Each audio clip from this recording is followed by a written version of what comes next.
আল্লাহ রাব্বুল আলামিন বলেছেন, যুবক বয়সে যারা আল্লাহর ইবাদতে তার জীবনটা কাটিয়ে দেবে, আল্লাহর বান্দিগিতে তার জীবনটা কাটিয়ে দেবে, আল্লাহ রাব্বুল আলামিন বলে আমি রব তাকে আরশের নিচে ছায়া দান করব। আলহামদুলিল্লাহ আলহামদুলিল্লাহি ওয়া কাফা ওয়া সালামুন আলা ইবাদিহিল্লাযীনা ইসতাফা। أما بعد فقد قال الله تعالى في كلامه المجيد وفرقانه الحميد। সবাই জবান ছেড়ে পড়ি আউযু বিল্লাহি মিনাশ শাইতানির রাজীম। বিসমিল্লাহির রাহমানির রাহিম। ولما بلغ أشده واستوى آتيناه حكما وعلما وكذلك نجزي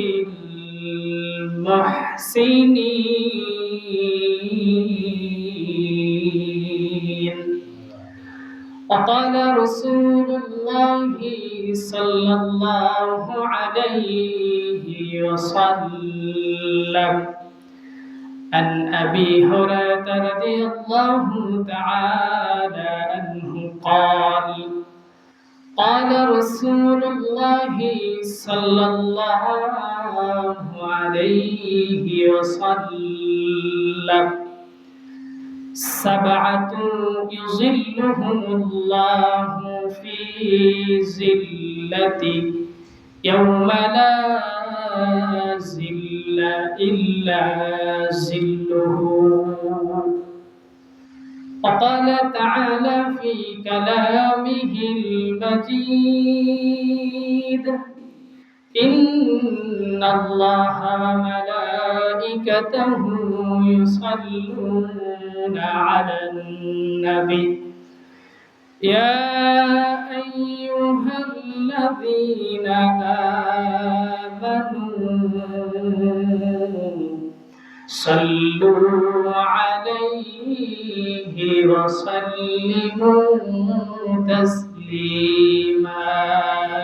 اللهم صل على سيدنا مولانا محمد وعلى آل سيدنا شفيعنا محمد. সোনালি দিনের সেই অমর খালিদ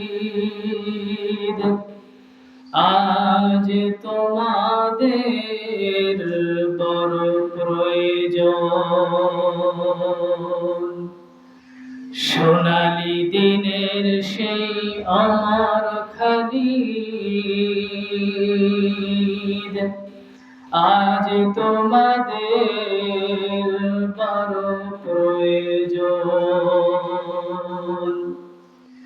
তোমাদের অভাবে ধরণীতে আজ, তোমাদের অভাবে ধরণীতে আজ চলছে জালিমের নিপীড়ন। আজ তোমাদের বড় প্রয়োজন। তোমরাই পেরেছিলে খোদার জমিনে দিতে মানুষের নিরাপত্তা সত্তা,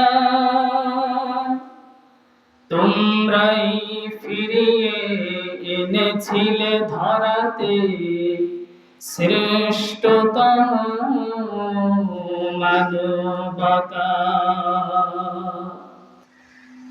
তোমরাই পেরেছিলে খোদার জমিনে দিতে মানুষের নিরাপত্তা। তোমরাই ফিরিয়ে এনেছিলে শ্রেষ্ঠতম মানবতা। আজ তোমাদের অভাবে মজলুম জনতা তিলে তিলে সয়ে যায় জ্বালাতন। সোনালি দিনের সেই অমর খালিদ আজ তোমাদের বড় প্রয়োজন। سبحانك لا علم لنا إلا ما علمتنا إنك أنت العليم الحكيم رب اشرح لي صدري ويسر لي أمري واحلل عقدة من لساني يفقهوا قولي। আমরা শুকরিয়া আদায় করে নিচ্ছি সেই মহান মনিবের দরবারে, যিনি আমাদেরকে এই প্রতিকূল আবহাওয়ার মধ্য থেকে হাজারো মানুষ থেকে যাচাই করে বাছাই করে পৃথিবীর শ্রেষ্ঠতম স্থান মসজিদের মধ্যে আসার বসার কিছু কথা বলা এবং শোনার তৌফিক দান করতেছেন। সেই মহান মনিবের দরবারে দিল থেকে উচ্চ কণ্ঠে কালিমাতে শুকরিয়া আদায় করে নিচ্ছি আলহামদুলিল্লাহ। আল্লাহ রাব্বুল আলামিন বলেছেন যে পৃথিবীর সময় যখন শেষ হয়ে যাবে, পৃথিবীর জিন্দেগি যখন শেষ হয়ে যাবে, কাল কিয়ামতের ময়দানে প্রত্যেকটা বিষয় আমি রব পাই টু পাই করে হিসাব দেব। কেমন হিসাব নেবে? পাই টু পাই। প্রত্যেকটা সেকেন্ডের, প্রত্যেকটা মিনিটের আপনার কর্মকাণ্ডের হিসাব কার কাছে দিতে হবে? আল্লাহর কাছে দিতে হবে। ওই কিয়ামতের ময়দানে, কঠিন হাসরের দিনে হাদিসের মধ্যে রাসূল সাল্লাল্লাহু আলাইহি ওয়াসাল্লাম বলেছেন, ওই সময়ের একটা দিন হবে 50,000 বছর দিনের সমান। একটা দিন, শুধুমাত্র একটা দিন হবে। তাহলে চিন্তা করেন কত বড় দিন হবে ওই সময়। আর ওই সময় আপনাকে দাঁড়িয়ে থাকতে হবে। এত সুন্দর পরিবেশ থাকবে না। এই যে এখন একটা সুন্দর পরিবেশ, বাহিরে ঠান্ডাও না গরমও না, একটা শীতল পরিবেশ না, এই পরিবেশ থাকবে না কিয়ামতের ময়দানে। আল্লাহ রাব্বুল আলামিন বলতেছেন, কিয়ামতের ময়দানে পরিবেশটা থাকবে খুবই গরম। তোমার মাথার উপরে থাকবে সূর্য, পায়ের নিচে থাকবে তামা। ওখানে তোমাকে দাঁড়িয়ে থাকতে হবে। কিন্তু ওখান থেকে বাঁচতে পারবে কিছু লোক, সে কথাও আল্লাহ রাব্বুল আলামিন জানিয়ে দিয়েছেন। ওই কঠিন কিয়ামতের ময়দান থেকে কিছু লোক বাঁচতে পারবে, সে কথা আল্লাহ রাব্বুল আলামিন তার হাবিবের মাধ্যমে জানিয়ে দিয়েছেন। আমরা সেই সম্পর্কে আজকে ইনশাআল্লাহ কিছু কথা বলার চেষ্টা করব। ওয়া তাওফীকি ইল্লা বিল্লাহ।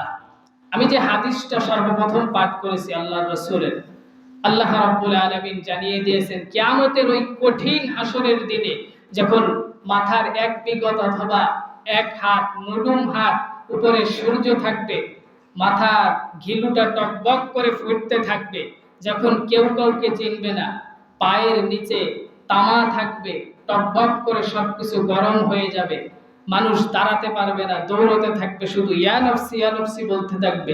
ওই সময় আমি রব 7 শ্রেণী ব্যক্তিকে ছায়া দান করব। কয় শ্রেণী ব্যক্তিকে? 7 শ্রেণী। জানতে চাই আমরা হয়তো এই হাদিসটা অনেকে জানি, তারপরও আবার আজকে নতুন করে জানবো ইনশাআল্লাহ। আল্লাহর রাসূল সাল্লাল্লাহু আলাইহি ওয়াসাল্লাম জানিয়ে দিয়েছেন কিয়ামতের হাসরের দিনে যখন অবস্থা খুবই থমথমে থাকবে, খুবই কঠিন অবস্থা থাকবে, মানুষ দৌড়াতে থাকবে, কেউ কাউকে চিনবে না, ওই কঠিন পরিস্থিতি আল্লাহ রাব্বুল আলামিন মানুষদেরকে তাদের মধ্য থেকে 7 শ্রেণীর ব্যক্তিকে আল্লাহ রাব্বুল আলামিন আরশের নিচে ছায়া দান করবে। কিসের নিচে? আরশের নিচে। কয় শ্রেণী ব্যক্তিকে? 7 শ্রেণী। আজকের আলোচনা থেকে আপনারা কিছু নিয়ে যাবেন, কিছু বুঝে যাবেন যে আপনি এই 7 শ্রেণীর মধ্যে আছেন কি নেই। যদি থাকেন তাহলে তো আলহামদুলিল্লাহ, যদি না থাকেন তাহলে কপাল খারাপ না? তাহলে এই শ্রেণীর মধ্যে ঢোকার প্রয়োজন আছে কি নেই? অবশ্যই আছে। এজন্য ভালো করে কান দিয়ে শোনার চেষ্টা করবেন। আল্লাহর রাসূল সাল্লাল্লাহু আলাইহি ওয়াসাল্লাম বলেছেন, সাবআতু ইযিল্লুহুমুল্লাহু ফি যিল্লাতি ইয়াওমা লা যিল্লা ইল্লা যিল্লুহু। কিয়ামতের দিনে আল্লাহ রাব্বুল আলামিন 7 শ্রেণী ব্যক্তিকে আরশের নিচে ছায়া দিবে। তার মধ্যে 1 নম্বর যেই শ্রেণী থাকবে তারা হলো ইমাম আদিল, ন্যায়পরায়ণ শাসক। কি পরায়ণ শাসক? ন্যায়পরায়ণ শাসক। কি পরায়ণ শাসক? ন্যায়পরায়ণ। ন্যায়পরায়ণ অর্থাৎ নিষ্ঠাবান যে শাসক থাকবে তাদেরকে আল্লাহ রাব্বুল আলামিন কিসের নিচে ছায়া দিবে? আরশের নিচে ছায়া দিবে। ন্যায়পরায়ণ শাসক সম্পর্কে আমরা গত 2 জুমায় আলোচনা শুনেছি। আল্লাহ রাব্বুল আলামিন বলেছেন যে ন্যায়পরায়ণ শাসক যারা থাকবে তাদেরকে আরশের নিচে ছায়া দিব। 2 নম্বর পয়েন্ট হলো আল্লাহ রাব্বুল আলামিনের হাবিব জানিয়ে দিয়েছেন, ওয়াশাবুন শাউ ফি ইবাদাতিল্লাহ। আল্লাহর হাবিব জানিয়ে দিয়েছেন সেই যুবক, যেই যুবক যৌবন বয়সকে আল্লাহর ইবাদতে কাটিয়েছে। আপনারা সবাই কি একসময় যুবক ছিলেন?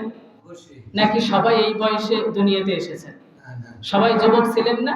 সেই সময় কি আপনি ইবাদতে কাটিয়েছেন নাকি খারাপ কাজে কাটিয়েছেন, সেই হিসাবটা নেবে কে? আল্লাহ রাব্বুল আলামিন। যদি ইবাদতে কাটিয়ে থাকেন তাহলে তো আলহামদুলিল্লাহ, কিয়ামতের দিনে আপনি কিসের নিচে ছায়া পাবেন? আরশের নিচে ছায়া পাবেন। 3 নম্বরে আল্লাহ রাব্বুল আলামিন জানিয়েছেন, ওয়ারাজুলুন কলবুহু মুআল্লাকুন ফিল মাসাজিদ। যে ব্যক্তির অন্তরটা সব সময় মসজিদের সঙ্গে লটকানো থাকবে, অর্থাৎ জোহরের সালাত পড়ে মসজিদ থেকে বের হয়েছে, তার মনের মধ্যে সব সময় জল্পনা কল্পনা থাকবে, কখন আমি আসরের নামাজ পড়তে মসজিদে প্রবেশ করব, আমি কোন জায়গা থাকি, ওই জায়গা কি মসজিদ আছে কি নেই, আমি কি নামাজ পড়তে পারবো কি পারবো না, এরকম জল্পনা কল্পনা সব সময় একটি বান্দার মধ্যে থাকবে। আর এরকম জল্পনা যে ব্যক্তি করবে আল্লাহ রাব্বুল আলামিন হাসরের দিনে তাকে আরশের নিচে ছায়া দান করবে। সুবহানাল্লাহ। যাদের অন্তরটা কিসের সঙ্গে থাকে? মসজিদের সঙ্গে থাকে। মসজিদের সঙ্গে। ব্যাখ্যা আমরা সামনে করব, আগে পয়েন্টগুলো শেষ করি। 4 নম্বরে আল্লাহর রাসূল বলেছেন, ওয়ারজুলানি তাহাব্বা ফিল্লাহি ইজতামাআ আলাইহি ওয়া তাফাররাকা আলাইহি। সেই 2 ব্যক্তি যারা পরস্পর আল্লাহর জন্য ভালোবাসে, অর্থাৎ আপনি একজনকে ভালোবাসবেন তাও কার জন্য? আল্লাহর জন্য। একজনকে ঘৃণা করবেন তাও কার জন্য? আল্লাহর জন্য। যদি এরকম স্বভাব আপনার মধ্যে থাকে তাহলে আল্লাহ রাব্বুল আলামিন কিয়ামতের কঠিন দিনে আপনাকে আরশের নিচে ছায়া দান করবেন। কিসের নিচে ছায়া দান করবেন? আরশের নিচে। অর্থাৎ একজনকে আমি ভালোবাসবো, মহব্বত করব, কার জন্য? আল্লাহর জন্য। একজনকে ঘৃণা করব তাও কার জন্য?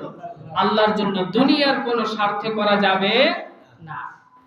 5 নম্বরে আল্লাহর রাসূল বলেছেন, ওয়ারাজুলা দাআতুহু রাআত যাতা মানসিব ওয়া জামাল। সে ব্যক্তি যাকে উচ্চ বংশীয় সুন্দরী কোন নারী কুপ্রস্তাবের জন্য অগ্রসর করতে বলেছে, কুপ্রস্তাবের তাকে কোনো কিছু জানিয়েছে যে আসো আমার সঙ্গে খারাপ কাজ করো, কিন্তু যুবক ব্যক্তি সঙ্গে সঙ্গে জানিয়ে দিয়েছে, ফাকালা ইন্নী আখাফুল্লাহ, আমি তোমার সঙ্গে খারাপ কাজ করতে পারবো না, কারণ আমি আল্লাহকে ভয় করি। কাকে ভয় করি? সুন্দরী উচ্চ বংশীয় কোন নারী আপনাকে প্রস্তাব জানিয়েছে, আসো আমরা একত্রে সময় কাটাই, কথা বলি, কিছু খোশ গল্প করি। এরকম প্রস্তাব পাওয়ার পরেও কোনো ঝামেলা নাই, কিন্তু তারপরও ওখানে কেউ দেখতেছে না, সঙ্গে স্বপ্নে আপনি জানিয়ে দিয়েছেন ফাকালা ইন্নী আখাফুল্লাহ, কেউ না দেখলেও আমি আল্লাহকে ভয় করি, আল্লাহ আমাকে দেখতেছে, এজন্য আমি তোমার সঙ্গে খারাপ কাজে লিপ্ত হতে পারবো না। এরকম চিন্তা ভাবনা নিয়ে যেই ব্যক্তি ঘোরাফেরা করবে তাকে কিসের নিচে ছায়াদান করা হবে? আরশের নিচে ছায়াদান করা হবে। কোন দিনে? কিয়ামতের ওই কঠিন দিনে, যখন কেউ আপনাকে সাহায্য করবে না। 6 নম্বরে আল্লাহর রাসূল বলেছেন ওয়ারাজুলান তাসাদ্দাকা বিসাদাকাতিন ফাআহফাহা হাত্তা লা তা'লাম শিমালুহু মা তুনফিকু ইয়ামিনুহু, সেই ব্যক্তি যে ব্যক্তি গোপনে দান করে, ডান হাত দান করে কিন্তু বাম হাতে জানে না, বাম হাত দান করে কিন্তু ডান হাতে জানে না, এরকম ভাবে গোপনে যারা দান করে তাদেরকে আল্লাহ রাব্বুল আলামিন আরশের নিচে ছায়া দান করবে। কে বলেছেন? আল্লাহর রাসূল জানিয়েছেন। এমন গোপনে দান করে, আমি ডান হাত থেকে দান করেছি, কত টাকা দান করেছি, কি দান করেছি আমার বাম হাত জানে না, আবার বাম হাত থেকে দান করেছি আমার ডান হাতও জানে না, এতটা গোপনে দান করে, তাদেরকে আল্লাহ রাব্বুল আলামিন আরশের নিচে কি দান করবে? ছায়া দান করবে। 7 নম্বর পয়েন্ট আল্লাহর রাসূল বলেছেন ওয়ারাজুলা যাকারাল্লাহু খালিয়ান ফাখাসাতা আইনা, সেই ব্যক্তি যে একাকী অবস্থায় থাকে কিন্তু ওই একা অবস্থায় থাকার পরও সে গুনার কাজে লিপ্ত হয় না, সে আল্লাহকে ভয় করে তার চোখ থেকে অশ্রু ঝরায়। কার ভয়ে? আল্লাহর ভয়। একা অবস্থায় আছি, এমন একটা ঘরের মধ্যে আছি, এমন একটা রুমের মধ্যে আছি, বাহিরের কোনো চক্ষু আমাকে দেখতেছে না, আমি একা একা ইচ্ছে করলে অসংখ্য গুনার মধ্যে লিপ্ত হতে পারি, কিন্তু ওই অবস্থায় আমি কার কথা স্মরণ করে চোখ থেকে অশ্রু ঝরাই? আল্লাহর কথা। আর তাদেরকে আল্লাহ রাব্বুল আলামিন কিসের নিচে ছায়াদান করবে? আরশের নিচে ছায়াদান করবে। এমন 7 ব্যক্তি আমরা হতে চাই কি চাই না? চাই না? অবশ্যই এমন 7 ব্যক্তির কাতারে যেতে হবে, না হলে ওই কঠিন দিনে খুব বিপদে আমরা পড়ে যাব, ওই সময় কেউ আমাদেরকে সাহায্য করবে না। আসুন আমরা একটি পয়েন্ট নিয়ে একটু বিস্তারিত আলোচনার দিকে যাই। 1 নম্বরে আমরা বলেছিলাম ইমামু আদিল, ন্যায়পরায়ণ শাসক। গত 2 জমায় আমরা এই সম্পর্কে আলোচনা করেছি, করি নাই? আল্লাহ রাব্বুল আলামিন বলেছেন ন্যায়পরায়ণ শাসক আমার কাছে খুবই মর্যাদাবান ব্যক্তি, যারা জমিনের মধ্যে ইনসাফ কায়েম করে, যারা জমিনের মধ্যে ভালো কাজ কায়েম করার চেষ্টা করে, মানুষের প্রতি জুলুম করে না, সঠিকভাবে বিচার করে, বিচার করার সময় কখনো দেখে না সে আমার ভাই নাকি বোন, সে আমার বাবা নাকি মা, সে আমার আত্মীয় নাকি পাড়া প্রতিবেশী, সে আমার কোনো কাছের লোক নাকি অপরিচিত কোনো ব্যক্তি, এমন কিছু দেখে না, শুধুমাত্র আল্লাহর কোরআন দিয়ে আল্লাহর ভয়ে নিষ্ঠার সাথে বিচার করে। আর এমন ব্যক্তিকে আমি রব ভালোবাসি এবং তাদেরকে কিয়ামতের দিনে আরশের নিচে ছায়াদান করব। কার কথা? আল্লাহর কথা। নিষ্ঠাবান শাসক আমরা কিভাবে চিনব? গত সপ্তাহে আলোচনা করেছিলাম আল্লাহ রাব্বুল আলামিন সূরাতুল হজের 41 নম্বর আয়াতে জানিয়ে দিয়েছেন আল্লাযীনা ইম্মাক্কান্নাহুম ফিল আরদি আকামুস সালাহ ওয়া আতাউয যাকাতা ওয়া আমারু বিল মা'রুফি ওয়া নাহাউ আনিল মুনকার ওয়ালিল্লাহি আকিবাতুল উমুর। আল্লাহ রাব্বুল আলামিন বলেছেন নিষ্ঠাবান শাসকদেরকে আমরা 4টা গুণে চিনব। কয়টা গুণে? 4টা গুণে। তারা যখন শাসন ভার তার হাতে পাবে, তারা যখন ক্ষমতা তার হাতে পাবে, সর্বপ্রথম ক্ষমতায় গিয়েই তারা আল্লাহর সালাত জমিনের মধ্যে রাষ্ট্রীয়ভাবে প্রতিষ্ঠা করবে। কি প্রতিষ্ঠা করবে? নামাজ প্রতিষ্ঠা করবে। কিভাবে? রাষ্ট্রীয়ভাবে। কিভাবে? সবাই একটু বলেন। রাষ্ট্রীয়ভাবে প্রতিষ্ঠা করবে। আর এদেরকে আমরা আল্লাহ রাব্বুল আলামিনের ভাষায় কি বুঝবো? ন্যায়পরায়ণ শাসক। কি পরায়ণ শাসক? ন্যায়পরায়ণ, অর্থাৎ নিষ্ঠাবান শাসক। 2 নম্বরে ওয়াআতুজ যাকাত, যাকাত প্রতিষ্ঠা করবে। অর্থনীতিতে যাকাত প্রতিষ্ঠা করে যেই শাসক সর্বপ্রথম ক্ষমতায় গিয়ে তাদেরকে তোমরা বুঝে নিবে এরা হলো ন্যায়পরায়ণ শাসক, এরা হলো আমার পক্ষ থেকে জমিনে প্রতিনিধি। ওয়া আমারু বিল মা'রুফ, এবং সৎ কাজের আদেশ দেয়, ওয়া নাহাউ আনিল মুনকার, এবং অসৎ কাজ থেকে মানুষকে ফিরিয়ে রাখে। এমন চারটি গুণে যেই শাসক গুণান্বিত হবে, বুঝে নিবে এরা হলো সমাজের মধ্যে নিষ্ঠাবান এবং ন্যায়পরায়ণ শাসক। কার কথা? আল্লাহর কথা।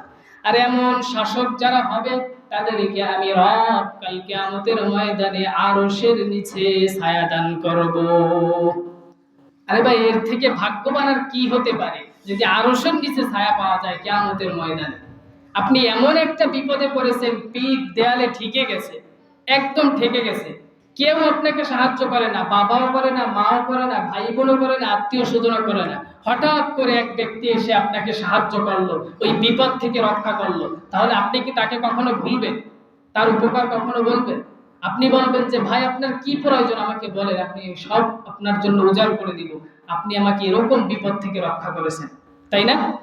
তা আল্লাহ রাব্বুল আলামিন সেই কথা বলতেছে, যে বিপদে তোমাকে কেউ দেখবে না, ওই বিপদে শুধু আমি রব দেখব যদি তোমরা একটি গুণ অর্জন করতে পারো, সেটা হলো ন্যায়পরায়ণতা। তোমাদের মধ্যে নিষ্ঠাবান তোমরা তৈরি করো, সমাজের মধ্যে কখনো মানুষের প্রতি তোমরা জুলুম করো না, অত্যাচার করো না, ইনসাফ প্রতিষ্ঠা করো। কার কথা? আল্লাহর কথা। শুধুমাত্র রাষ্ট্রীয়ভাবে নয়, আল্লাহ রাব্বুল আলামিন বলছে তোমরা পারিবারিকভাবেও ন্যায়পরায়ণ হও। আমাদের সমাজে দেখবেন একটা বাবার দুইটি সন্তান, একটা মেয়ে একটা ছেলে। ছেলেটাকে অনেক ভালোবাসে কিন্তু মেয়েটাকে ভালোবাসতে চায় না। ছেলেটাকে খাইতে বসলেই মাছের মাথাটা ছেলের প্লেটে দেয়, আর মাছের যে একটা ছোট টুকরো আছে ওটা দেয় মেয়ের প্লেটে। কারণ মেয়ে তো কিছুদিন পরে চলে যাবে। মেয়েদেরকে সমাজের মানুষ অনেকে কুলক্ষণ হিসাবে দেখে, বেশি একটা ভালোবাসতে চায় না। কারণ হলো চিন্তা করে যে আমি যখন মুরব্বী হয়ে যাব এই ছেলেই তো আমাকে দেখাশোনা করবে, এজন্য ছেলেকে বেশি ভালোবাসে। আল্লাহ রাব্বুল আলামিন এটা নিষেধ করেছেন, এটা তার প্রতি অবিচার হয়ে যায়, জুলুম হয়ে যায়, এটা করা যাবে না। এমন লোক আছে সমাজের মধ্যে যারা মেয়েকে শুধুমাত্র বিবাহ দিয়ে দেয়, বিবাহের সময় কিছু টাকা পয়সা, একটা খাট, একটা আলমারি, কয়েকটা থালবাটি দিয়ে তাকে আম্মা জান তুমি ভালো থেকো বলে বিদায় জানিয়ে দেয়। তার যে 20 কাঠা জমি আছে, তার যে ধানি জমি আছে, পারিবারিক জমি আছে, পুরো জমিটা তার ছেলের নামে লিখে দেয়, মেয়ের নামে এক টুকরো জমিও দেয় না। এমন বাবা আছে না সমাজে? তাহলে এরা কি ইনসাফ প্রতিষ্ঠা করলো? এটা কি ইনসাফ? ইনসাফ নয়। অথবা মেয়েকে ওই ডোয়ারের মধ্যে একদম যে জায়গা যাওয়ার কোনো পরিবেশ নেই, রাস্তাঘাট নেই, ওখান থেকে 5 কাঠা জমি দিয়ে দিল, আর ছেলেকে রাস্তার পাশে 1 বিঘা জমি দিয়ে দিল যে বাবা তুমি এখানে বাড়ি করে থাকো। এমন কাজ করা যাবে না। ছেলে এবং মেয়ে আল্লাহ রাব্বুল আলামিন দুইজনই আপনার নিয়ামত হিসাবে পাঠিয়েছে, দুইজনের প্রতি ইনসাফ করতে হবে, কারো প্রতি অবিচার করা যাবে না, কোনো ধরনের জুলুম করা যাবে না। এমন কোন বাবা যদি হয় যে মেয়ের প্রতি অবিচার করে, ওয়াইনসাফ করে, আর ছেলের প্রতি বেশি বেশি দেখে, ওই বাবা যদি হজও করে, নামাজও পড়ে, লম্বা জুব্বাও পড়ে, আর যদি দুনিয়া থেকে বিদায় নেয়, তাহলে ও জালিম হয়ে বিদায় নেবে, ও কখনো নিষ্ঠাবান হয়ে বিদায় নিতে পারবে না। আল্লাহ রাব্বুল আলামিন এজন্য বলেছে তোমরা সমাজের মধ্যে ইনসাফ প্রতিষ্ঠা করো, তোমার পরিবারের মধ্যে ইনসাফ প্রতিষ্ঠা করো। আপনার 2 জন স্ত্রী আছে, 2 জন স্ত্রীকে আপনাকে সমানভাবে দেখতে হবে। একজনকে আপনি ভালোভাবে দেখলেন, আরেকজনকে খারাপভাবে দেখলেন। একজনকে আপনি ঠিকমতো সময় দিলেন, আরেকজনকে সময় দিলেন না। একজনকে আপনি বাজারঘাট দিলেন, আরেকজনকে বাজারঘাট মাসে একবার দিলেন। এটা করা যাবে না, এটা নিষেধ করেছেন। ইনসাফপূর্ণভাবে কাজ করতে হবে। যে কাজেই যান না কেন, প্রতিটি কাজে কি করতে হবে? ইনসাফ করতে হবে। আপনি আপনার ভাইকে আপনার জমি ফিরিয়ে দিন। আপনার বাবা যে জমি রেখে গেছে সম্পূর্ণটা আপনি কেন ভোগ করবেন? আপনি সমানভাবে ভাই বোনের মধ্যে বন্টন করুন, আপনার আত্মীয় স্বজনের মাঝে বন্টন করুন। আপনার যারা আছে আত্মীয় স্বজন, চাচা ফুফু যারা আছে তাদের মাঝে সমানভাবে বন্টন করুন। আপনি সব জমি নিজে খাওয়া শুরু করলেন, আর চাচাকে ফুফুকে এক টুকরো জমি দিলেন না, শুধু নিজেই ভক্ষণ করে গেলেন সারাকাল। এজন্য কার কাছে জবাব দিতে হবে? আল্লাহর কাছে জবাব দিতে হবে। এরকম জুলুম করা যাবে না। আর এরকম জুলুম করে যদি কেউ সারাকাল কপাল টাকিয়ে কপালের উপর নামাজের দাগ ফেলিয়ে যায়, তারপর ওর ওই নামাজ দ্বারা কোনো কাজ হবে না, ও অবশ্যই জালিম হিসাবে জমিন থেকে বিদায় নেবে। ঠিক। এজন্য আমরা ইনসাফ করতে হবে, কারো প্রতি জুলুম করা যাবে না। সমাজে যদি ইনসাফ প্রতিষ্ঠা করতে পারি, তাহলে আমাদেরকে আল্লাহ রাব্বুল আলামিন কিসের নিচে ছায়া দিবে? আরশের নিচে ছায়া দিবে। 2 নম্বর পয়েন্ট, আল্লাহ রাব্বুল আলামিনের হাবিব জানিয়ে দিয়েছে, ওয়াশাবুন শাআ ফি ইবাদাতিল্লাহ। যুবক যুবতী ভাইরা একটু লক্ষ্য করেন, আল্লাহ রাব্বুল আলামিন বলেছেন, যুবক বয়সে যারা আল্লাহর ইবাদতে তার জীবনটা কাটিয়ে দেবে, আল্লাহর বন্দেগীতে তার জীবনটা কাটিয়ে দেবে, আল্লাহ রাব্বুল আলামিন বলে আমি রব তাকে আরশের নিচে ছায়া দান করব। আমাদের যাদের যৌবন বয়স চলে গেছে তাদের কথা তো ভিন্ন, যাদের এখনো আছে, আপনি যদি যৌবন বয়সে ইবাদত না করে থাকেন, তাহলে আল্লাহর কাছে বেশি বেশি তওবা করেন, এছাড়া আর করার কিছু নেই।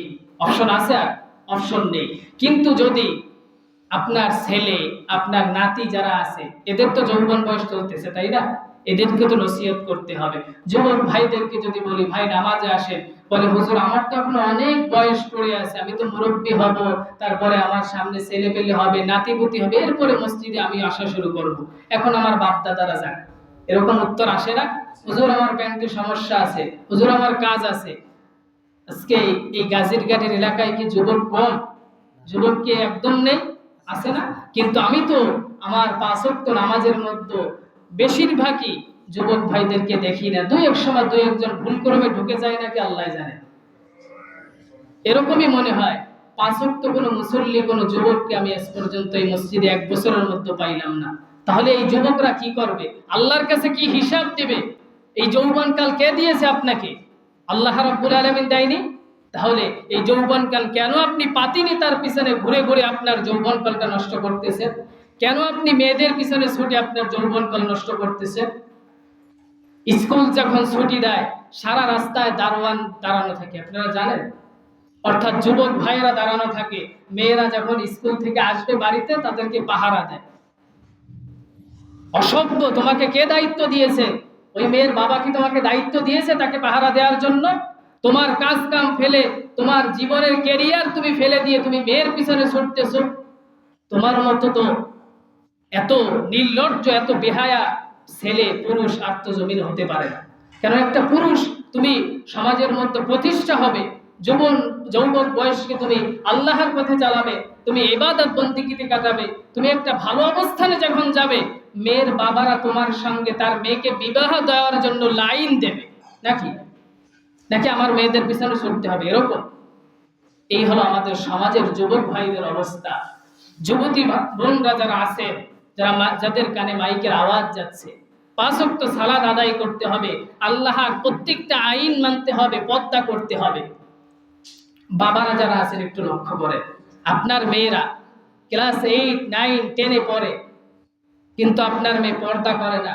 আপনার মেয়ে ফ্যাশন দিয়ে রাস্তা দিকে হেঁটে যায়, এমন ভাবে ফ্যাশন দেয় যে যুবতীকে দেখে যুবক তাকাতে বাধ্য হয়ে যায়। একবার নজর পড়লে দ্বিতীয়বার নজর দিতে বাধ্য হয়, এমন ফ্যাশন দিয়ে রাস্তাঘাটে হাঁটে। এমন সেন্ট, এমন পারফিউম সে ইউজ করে, যার কারণে তার ঘেরানে হলেও তার দিকে তাকাতে হয়। আছে কি নেই? গাজীরঘাটের মানুষ আলহামদুলিল্লাহ ভালো, তারা তাদের মেয়ের দিকে খুব লক্ষ্য করে নাকি? এরকম মানুষ মনে হয় নেই? একজনও আছে। এজন্য সাবধান হয়ে যান, আপনার ছেলে মেয়েদেরকে আপনি হুঁশিয়ার করে দেন। এই বয়সটা আসলে এইভাবে খেলায় খেলায় কাটানোর সময় না, মোবাইলের পিছনে সময় দেওয়ার সময় না, ফ্রি ফায়ার, পাবজি আর ইন্টারনেট আর পাতিনেতার পিছনে ঘোরার সময় না। এই বয়সটা আল্লাহ রাব্বুল আলামিন জানিয়েছে ইবাদতের সময়। আপনি এই বুড়ো বয়সে 100 সিজদা দেবেন, আর যুবক একটা সিজদা দেবে, আল্লাহ রাব্বুল আলামিন ওই একটা সিজদা তার কবুল করে দিবে। বুঝেন যৌবন বয়সটা কত গুরুত্বপূর্ণ? এজন্য যৌবন বয়সকে অবশ্যই কাজে লাগাতে হবে।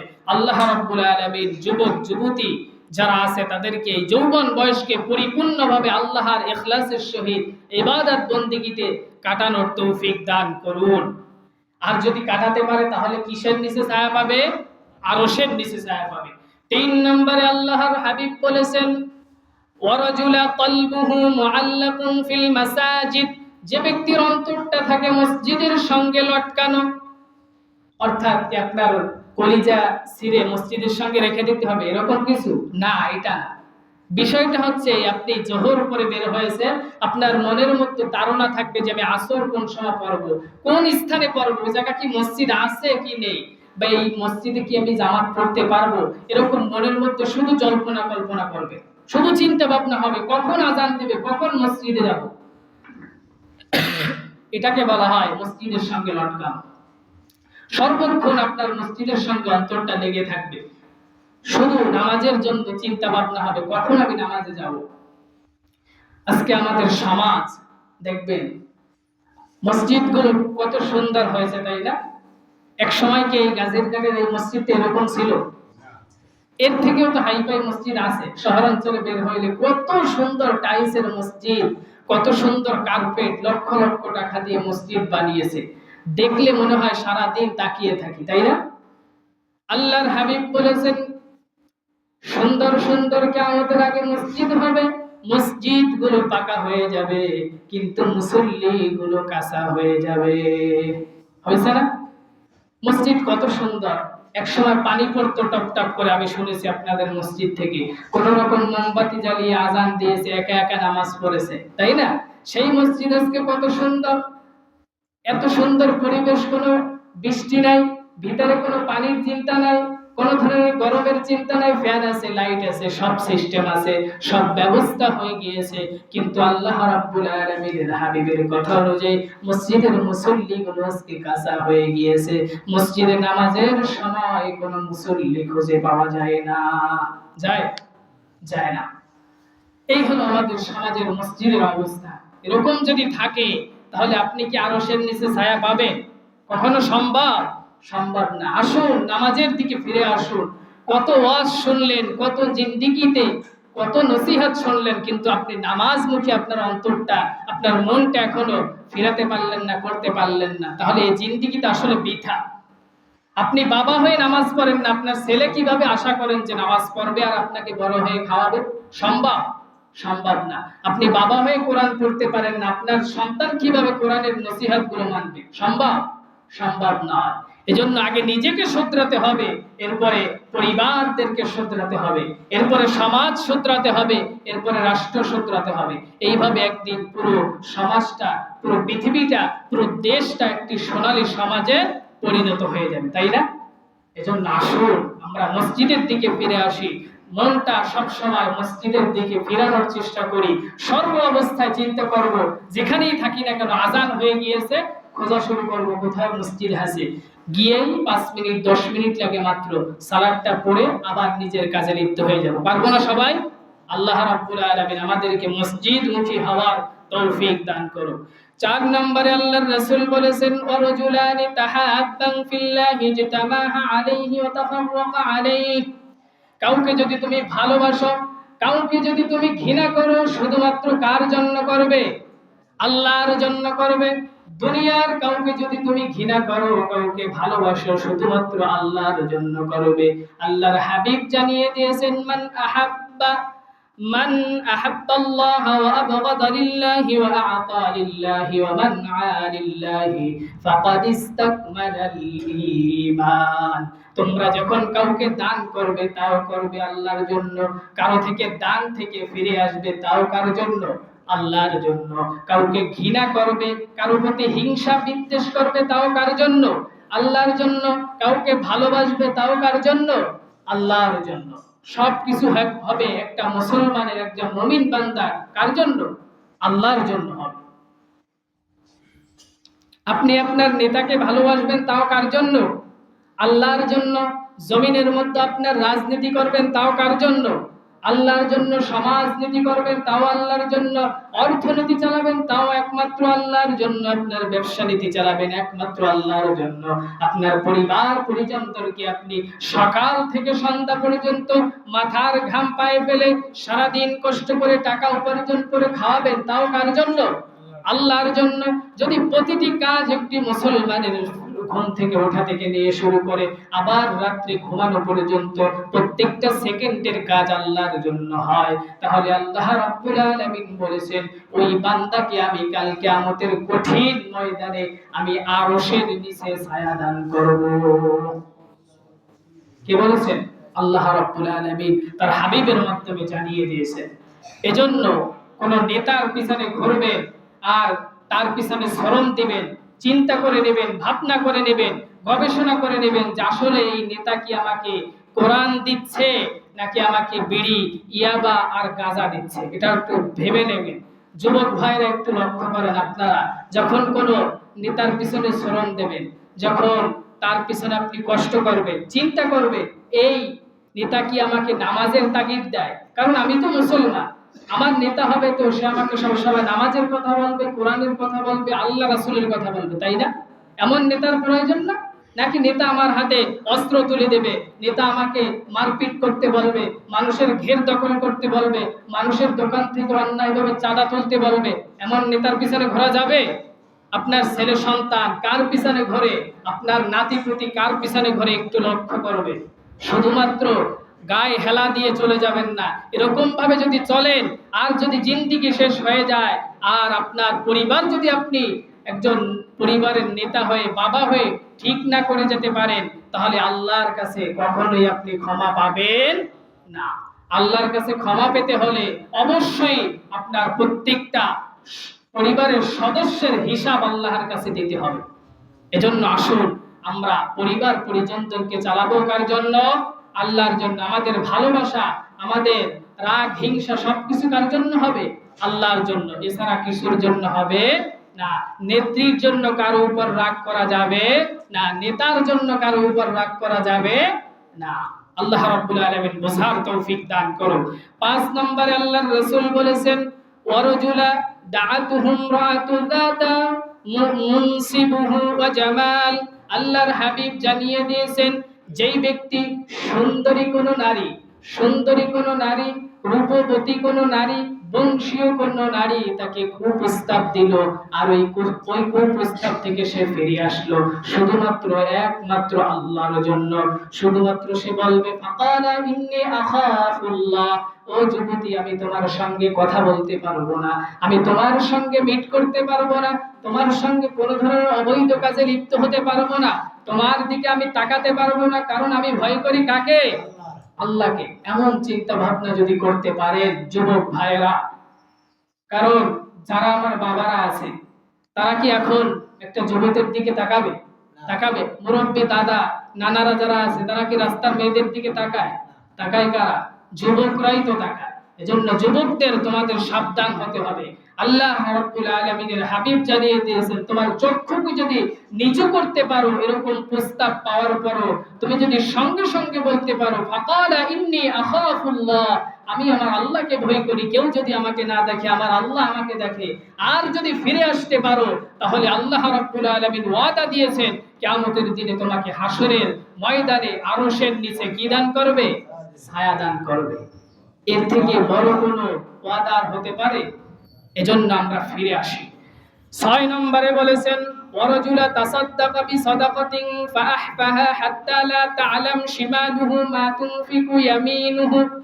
আল্লাহর হাবিব জানিয়ে দিয়েছেন যে ব্যক্তি গোপনে দান করবে, অর্থাৎ ডান হাত থেকে দান করবে বাম হাতে জানবে না, বাম হাত থেকে দান করবে ডান হাতে জানবে না, এমন ভাবে যদি কেউ দান করতে পারে আল্লাহ রাব্বুল আলামিন তাকে আরশের নিচে ছায়া দান করবে। খুবই সংক্ষেপ ভাবে বলে যাচ্ছে, যেহেতু জুমার সময় খুব অল্প। আল্লাহ রাব্বুল আলামিনের হাবিব জানিয়ে দিয়েছেন আপনি গোপনে একটা মসজিদ করে দেন, একটি মাদ্রাসা করে দেন। হঠাৎ করে মাদ্রাসার পাশ থেকে যাচ্ছেন, এতিম বাচ্চা দেখছেন, 1000 টাকা দিয়ে যান, 500 টাকা দিয়ে যান। একজন জামা পরতে পারে না, গোপনে কেউ জানবে না, একটা জামা কিনে দেন, একবেলা ভাত খাওয়ান, এইভাবে গোপনে দান করেন। মসজিদের কাজ চলতেছে, কমিটির সাথে আলাপ করে 2000 টাকা দিয়ে যান, করা যায় না? এইটা হলো গোপন দান, কেউ জানে না, কিন্তু জানে কে? আল্লাহ। তাদেরকে আল্লাহ রাব্বুল আলামিন আরশের নিচে ছায়া দান করবে। 7 নম্বরে ওয়ারাজুলা যাকারাল্লাহু খালিয়ান ফাকাসাত আইনা, আল্লাহ রাব্বুল আলামিনের হাবিব জানিয়ে দিয়েছেন যেই ব্যক্তি একা অবস্থায় থাকবে কিন্তু সে কোনো গুনার কাজে লিপ্ত হবে না, সে আল্লাহকে ভয় করে, তার চোখ থেকে অশ্রু ঝরাবে, পানি পড়বে, আর আল্লাহ রাব্বুল আলামিন তাদেরকে কিয়ামতের দিনে আরশের নিচে ছায়া দান করবে। আপনি একা অবস্থায় আছেন, শুধুমাত্র যে রুমের মধ্যে আছেন একা এরকম না, আপনি রাস্তা থেকে একা হেঁটে যাচ্ছেন, রাস্তার পাশ থেকে আম গাছ থেকে আম ঝুলে আছে, কেউ দেখতেছে না, কিন্তু আপনি চিন্তা করলেন কে দেখতেছে? আল্লাহ দেখতেছে। আল্লাহর ভয়তে আপনি চোখটা নিচের দিকে দিয়ে হেঁটে গেলেন এবং চোখ থেকে পানি ঝরালেন যে আল্লাহ এই কাজটা আমি করতে পারি না, কারণ এটা তো আপনি নিষেধ করেছেন। অন্যায়ভাবে কারো জিনিস ধরা যাবে না, কারো মাল আত্মসাৎ করা যাবে না। এভাবে যদি ফিরে আসতে পারেন তাহলে আল্লাহ রাব্বুল আলামিন কিসের নিচে ছায়া দান করবে? আরশের নিচে ছায়া দান করবে। খুব মারাত্মক একটা হাদিস। এই 7টি পয়েন্টে যে কোনো একটি গুণ যদি আপনার মধ্যে থেকে যায়, এই ব্যক্তিদেরকে আল্লাহ রাব্বুল আলামিন কিয়ামতের দিনে তার আরশের নিচে তিনি নিজ কুদরত দ্বারা ছায়া দান করবেন। আর যাদেরকে ছায়া দান করবেন তাদেরকে কি আল্লাহ জাহান্নামে পাঠাবেন না, কোথায় দিবেন? জান্নাতে দিবেন। এজন্য আসে জান্নাতে যদি যেতে চাই আল্লাহ রাব্বুল আলামিনের এই কথাগুলো মেনে চলার চেষ্টা করি এবং এইভাবে আমরা নিজেদেরকে নিয়ন্ত্রণ করার চেষ্টা করি, পরিবারদেরকে নিয়ন্ত্রণ করার চেষ্টা করি, ছেলেমেয়েদেরকে নিয়ন্ত্রণ করার চেষ্টা করি। আপনার ছেলে কি করতেছে, আপনার মেয়ে কি করতেছে, মাঝে মাঝে একটু চেক করেন, তাদের মোবাইলগুলো একটু মাঝে মাঝে ঘাটেন। শুধু মোবাইল দিয়ে দিয়েছেন, মেয়ে পরে ক্লাস 10-এ ক্লাস 9-এ, কিন্তু তার হাতে বিশাল এক টাচ ফোন। কিছুদিনের জন্য আপনি আপনার মেয়েকে মোবাইল গিফট করেছেন, কিছুদিন পরে আপনার মেয়ে আপনাকে জামাই গিফট করবে। এজন্য আপনি ভালো হয়ে যান, সংশোধন হয়ে যান। যদি এইভাবে ফিরে যদি না আসতে পারেন তাহলে আপনার সন্তানদেরকে কখনো ফিরিয়ে আনতে পারবেন না। এটা ভাই বাস্তব কথা, হাসির খোরাক না, বাস্তব কথা না। সমাজে মেয়েরা ছেলেরা আজকে বের হয়ে যাচ্ছে না, কিসের কারণে? এই বাবা মা একটা মোবাইল তুলে দেয়, কোনো খেয়াল খবর রাখে না, ছেলে সন্তান রাস্তাঘাটে হাঁটে, কিভাবে চলে, কিভাবে ঘোরে, কোনো খোঁজ খবর নাই। এটা কি আপনাকে আল্লাহ তাআলা দায়িত্ব দিয়েছে? ছেলে সন্তান আপনার আমানত, তাদেরকে দেখে শুনে রাখেন, তাদেরকে আপনি ভালোভাবে কোরআন হাদিস শিক্ষা দেন, সঠিক জ্ঞানে জ্ঞানিত করেন। যদি এইভাবে চালাতে পারেন তাহলে আল্লাহ রাব্বুল আলামিন আপনাকে কোথায় ছায়া দিবে? আরশের নিচে ছায়া দিবে। আল্লাহ রাব্বুল আলামিন প্রত্যেকটা গোলাম, প্রত্যেকটা বান্দা এবং বান্দিকে প্রত্যেকটা পয়েন্ট আমল করার তৌফিক দান করেন। ওয়া আখিরু দাওয়ানা আলহামদুলিল্লাহি রাব্বিল আলামিন। সুবহানাকাল্লাহুম্মা ওয়া বিহামদিকা আস্তাগফিরুকা ওয়া আতুবু ইলাইক।